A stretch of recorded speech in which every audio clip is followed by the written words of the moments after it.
The world and North America underwent massive changes 500 years ago. Empires were growing, cultures were intersecting, colliding, and clashing. Political and religious institutions were changing. Science was advancing, and music, art, and architecture were undergoing a renaissance and a revolution. Let's learn more as told by the Everything Everywhere Daily Podcast. A little over 500 years ago, the world underwent a massive change. Empires were growing, religious and political institutions were changing, science was advancing, and art was undergoing a revolution. It started what many historians call the early modern period, a period that began the slow and painful transition to what ended up becoming the modern world. The year 1500 is important insofar as it is the arbitrary point that many historians use as the start of what they call the early modern period. We live in the modern period, and in the big sweep of history, the start of the early modern period can be thought of as the very early beginnings of the period we live in today. So with that, what was the world like in 1500? Well, we should probably start with what was perhaps the most important thing that has happened in the last 500 years. The Columbian Exchange, the contact of the Old World with the New.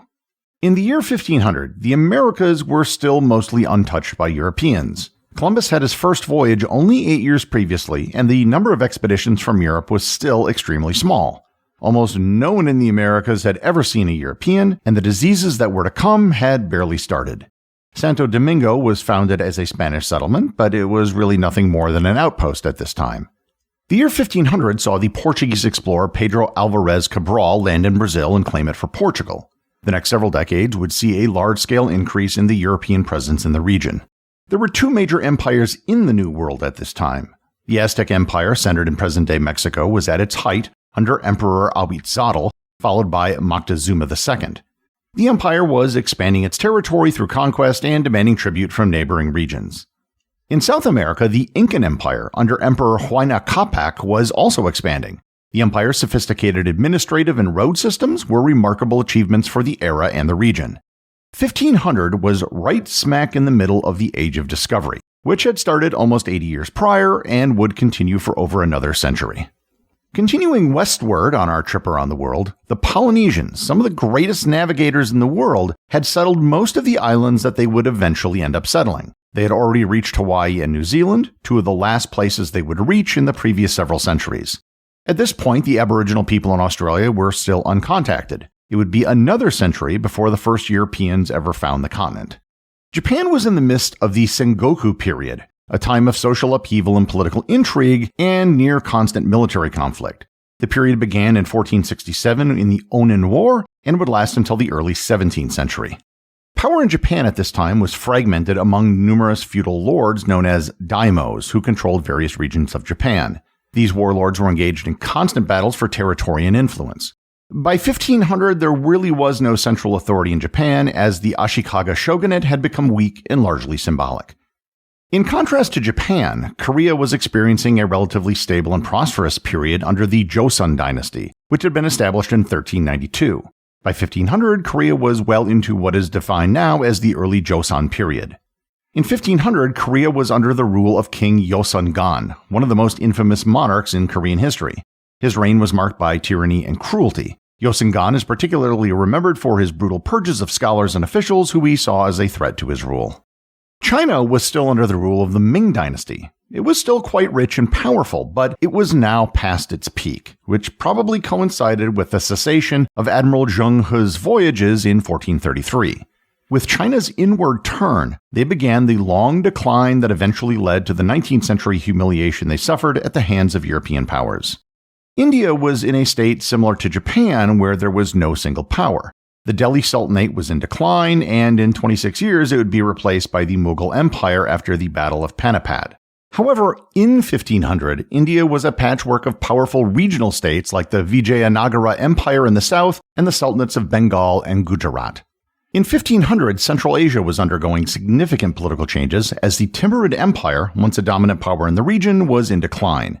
The Uzbek tribes, led by Muhammad Shaybani Khan, were rising to prominence, capturing key cities like Samarkand and establishing the Shabanid dynasty. This marked the end of Timurid control and the beginning of Uzbek dominance in the region.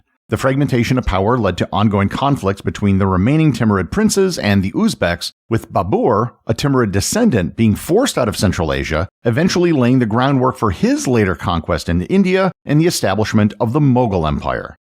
The region's role as a crossroad for trade between East and West persisted, although the rise of maritime trade routes began to diminish the importance of the Silk Road.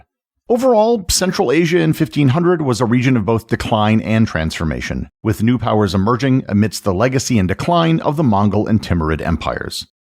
In 1500, Persia was on the brink of a major transformation with the rise of the Safavid dynasty. The region was divided amongst many local rulers, but Shah Ismail I, the founder of the Safavid Empire, began his campaign to unify Persia under his rule. In 1501, he successfully established the Safavid state, which would become one of the most powerful empires in the region. But perhaps the most powerful state in the Islamic world in 1500 had to be the Ottoman Turks. They conquered Constantinople in 1453 and established a lock on all of the spice trade between Asia and Europe, which indirectly contributed to Europe seeking alternate trade routes to Asia. By 1500, it was expanding into Eastern Europe, North Africa, and the Arabian Peninsula. The Ottomans would continue to expand their empire for the next 2 centuries. In Africa, there were 2 major powers. The Songhai Empire was the dominant power in West Africa, controlling important trade routes across the Sahara. Under Emperor Askia Muhammad, the empire was at its peak and was known for its wealth, culture, and learning, particularly in cities like Timbuktu. European contact was increasing, especially along the West African coast, where Portuguese established trading posts and began engaging in the transatlantic slave trade. On the East African coast, the Swahili city-states such as Zanzibar, Mombasa, and Dar es Salaam thrived as centers of trade, linking Africa with the Indian Ocean trade network. Goods like gold, ivory, and slaves were traded with Arab, Persians, and Indian merchants. The Portuguese were beginning to challenge Arab control of these trade routes, with Vasco da Gama's voyage to India in 1498 marking the start of European influence in the region. And this finally brings us to Europe, where there was a lot going on and a lot that was about to happen. Perhaps the biggest overall thing was that the Catholic Church was probably at its peak in terms of power and influence. There was already widespread discontent regarding corruption and the selling of indulgences. The Pope in 1500 was Alexander VI, a member of the influential Borgia family in Spain. He declared the year 1500 to be a Jubilee year and ceremonially opened a sealed door at Old St. Peter's Basilica in Rome. It was to be one of the last major events held at Old St. Peter's, as it would be demolished in just 5 years to make way for a new basilica, which still stands today. In just 17 years, Martin Luther would nail his 95 Theses to the door of the church in Wittenberg, Germany, officially starting the Protestant Reformation. Spain had just completed the Reconquista in 1492, and the Spanish Inquisition was in full swing, targeting Muslims and Jews in Spain for conversion. With the Reconquista behind them, King Ferdinand and Queen Isabella were on the cusp of establishing one of the largest empires in history with their colonies in the New World. Maximilian I was the Holy Roman Emperor at the time, and he was working to consolidate his power and expand the influence of the Habsburgs. France under Louis XII was involved in the Italian War, seeking to expand its territory, and in England the Tudor dynasty was strengthening under Henry VII, following the end of the War of the Roses in 1487. In Italy, the Renaissance was in full swing, with artists, thinkers, and scientists exploring new ideas and forms of expression. Leonardo da Vinci, Michelangelo, and Raphael were active during this period, contributing immensely to art, science, and architecture. Michelangelo was still a young man of 25 and had just completed one of his greatest works, the Pietà, the year before. Leonardo da Vinci was still working and had begun his second period in Florence in 1500, but he was getting towards the end of his career. However, he had yet to start his most famous painting, the Mona Lisa. Behind all of these changes in Europe, there were several technical innovations that were now starting to seriously change the political, military, and cultural landscape. The printing press, which was developed by Johannes Gutenberg just 50 years earlier, had now become widespread and was revolutionizing the dissemination of information. By 1500, printed books were becoming more common, helping to spread new ideas across Europe, and it would soon play a part in the Protestant Reformation. Advances in navigation, including improved maps and the use of the astrolabe and magnetic compass, were critical to the success of European explorers. It's what allowed them to sail across the open ocean, which was something that was generally avoided in the past because of the danger it involved. Finally, gunpowder weapons, including cannons and muskets, were transforming warfare, giving European powers a significant advantage in their conquests.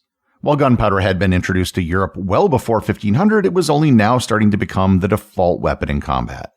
The people who lived in the year 1500 couldn't have known it, but there were big changes afoot in the world. In just 100 years, the world would be a very different place, and the changes to the world would only accelerate up until the present day. So while the date is rather arbitrary, the year 1500 is as good a place as any to start to define the beginning of the modern era. I'm Mark Vinette, and I hope you're enjoying the ride.